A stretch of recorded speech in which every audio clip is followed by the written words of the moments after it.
Hi, it's David here from the Practical Guitarist podcast, and today we're working with Analog Man Sunface. So I've wanted one of these pedals for years. I finally pulled the trigger, partially because the Year of No Gear was happening, and I kind of kicked myself because the famous fuzz faces, according to Mike, Analog Man Mike Piera, were built with an NK2 test, a pair of NKT 275 germanium transistors. And those are no longer available from Mike because the batch he had found ran out. So he's got a batch of other NKT transistors that are allegedly NKT 275s that have been rebranded. I hope to get one of those before they run out. But anyway, I got this one because he said that the RCA transistors tended to cut a little bit better in the mix. And they're a different sound. He's only had those since 2017. So, anyway, this is the back of the pedal. Looks like it says Analog Man, we do pedals right, because they do. So, what can be said? This is a fuzz face, through and through. Very simple circuit. It's like 9 components, I think, at max.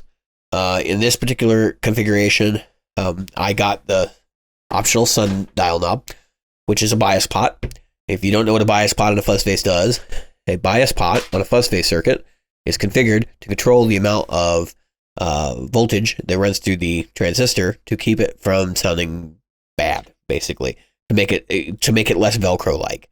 And then you go from one side, you'll get those splatty, Velcro-y sounds.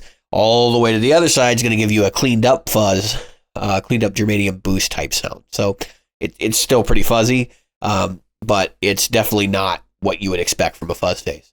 I'm not going to play with the bias knob in these clips. We're going to look at this thing as a fuzz face.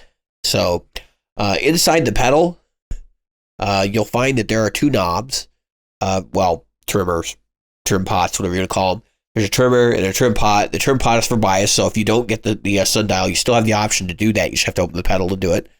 And then the other pot, which is actually manipulatable by your fingers, is the same thing as your volume knob on your guitar. You see the same effect. So if you pull back your trimmer on your guitar, or your volume knob on your guitar, it's going to be the same thing as rolling back the trimmer inside the pedal. So what that allows you to do is preset a volume setting for when your guitar's full up. So if you don't use that really woolly, like heavy, low-end, distorted tone you get out of a fuzz face, you can dial that out right out of the pedal, so you don't have to worry about messing with your volume knob to get that sound when you kick the pedal on.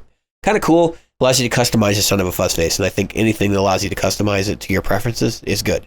So, a couple other things about the one that I got. You can purchase a power adapter that goes, like in the top or on the side, depending on which one you get when you order it.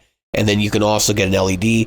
I didn't do the LED. I didn't do the power knob. I really believe in batteries in a fuzz face. It just came with a carbon zinc battery in it. So, those are the good batteries, the ones you go to the dollar store to find. Carbon zincs are literally carbon zinc, not alkaline. A carbon zinc battery does something to the sound of a pedal, and I sincerely request that anybody who doesn't believe me try it. Take 2 of the same pedal, a carbon zinc battery one and an alkaline battery the other, and listen to them. So according to him, without the LED, this thing should run for a couple hundred hours. So I feel like this is probably not a bad idea. I use switchers anyway. That's basically why I didn't go with the LED. So normally, I don't care whether the pedal's on or off. As long as it's on when I plug it in, it'll be fine. They also have like an on-off fuzz pot. Didn't get that either, which is kind of a cool addition. You can see all that stuff over at Analog Man's website, and I believe, all of this stuff's on the order form page, which is on buyanalogman.com. BUY analogman.com. So with that being said, I'm going to demo this with my G&L S500. I've used it for other demos, but I should give you an overview of what the tone control layout looks like. It's a volume knob up top in your traditional volume knob position on Strat, and then your first tone control moving backwards towards the socket, the jack on the guitar. The first tone control is a treble tone control, and then the last tone control is bass roll-off. So the bass roll-off we're going to play with a little bit in here. You'll see it. I'm going to note it in the video. And then you're also going to see me playing with the volume knob quite a bit. So with that being said, here we go.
So, how about that? We're just scratching the surface here. I mean, obviously my guitar, the tone controls make it work well with fuzzes. This thing has reacted pretty well to everything I put through it. I'm told you can adjust the trimmer on the inside to better handle humbuckers, which is a big plus because we all have, anyone who's tried a fuzz face with humbuckers knows that it can be a challenge if it's not the right particular unit. All the additional options and features that are on this thing, plus the stuff that I didn't order on mine that's available through Analog Man Direct. I mean, this is pretty much the best fuzz face that you can lay hands on, at least that I have. I mean, I've had several boutique ones. I've had a couple of the fuzz face minis. I've had one of the bigger fuzz faces years ago. I have tried virtually all of the big fuzz faces I could get my hands on. This just does it for me, and honestly, right now, this is my go-to box, not just for fuzz, but for overdrive and mild dirt. So, with that being said, I do want to do some more comparisons to show, what the difference between a $200 fuzz box and a $100 fuzz box is. But I mean, you can't go wrong. It's like I said, it's $200. You can get it with silicon, germanium, a couple of different varieties of each transistor, and then you can. I don't think he does a hybrid one. That'd be kind of cool. But yeah, very usable box. Highly recommend it. And if you'd like to see else, you can react in the comments.